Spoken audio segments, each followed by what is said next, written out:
All right, so there was a little bit of confusion about the virtual sound lab that we're working on today.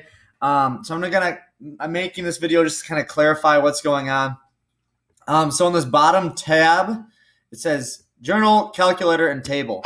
If you click into the table here, it's going to have three columns, one for each species that you're looking at, or each animal that you're looking at. So you have total range low value, total range high value, and extreme range low value.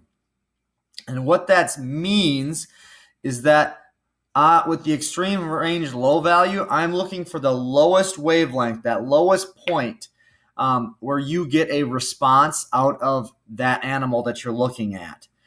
The total range low value would be the value or that point, that wave, where you get a large response from an animal.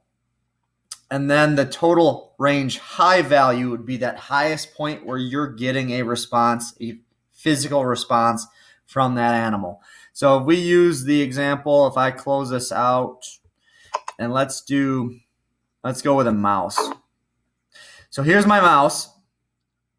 I need to figure out what that extreme low range value is. So I'm looking for that first point where that animal shows a response to the sound we are creating. So if I go play sound, at 1 hertz, there's no response. So let's go 125.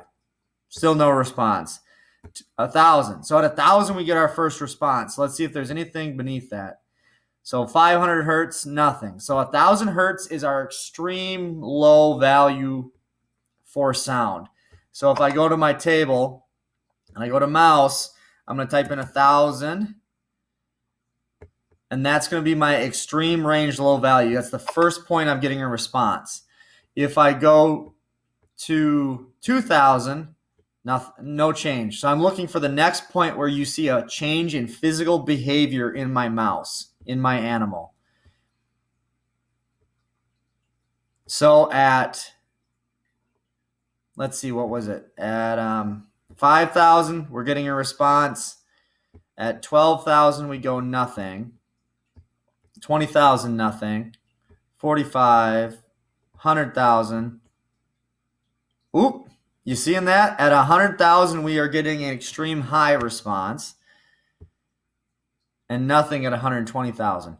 So the 100,000 hertz, if we go to our table, that is going to be my total range high value, 100,000 hertz. That's the last point that mouse, that animal showed any response. So in this case, I do not see a point where there is an extreme change in behavior from my mouse at a low range value.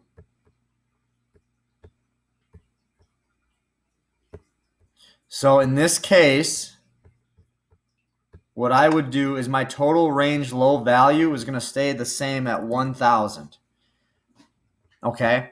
Because there was no change in behavior from the first moment we saw a response to the last moment we saw a response.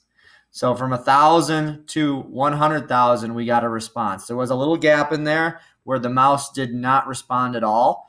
So those are what we're looking for. We're looking for the extreme range low value. That's the lowest point that animal responds or shows a response.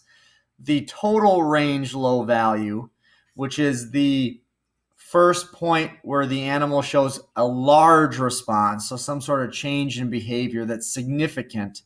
And then the total range high value is the point where that animal has completely stopped reacting to the sound you're creating. I hope that kind of helps clear up any confusion. If you don't finish this up today, that is okay. Take your time on this. Obviously, it doesn't help that I'm at home and not there. So we'll work on this. This will be a work in process, but I hope you all are coming around and we'll figure it out. We'll see you later.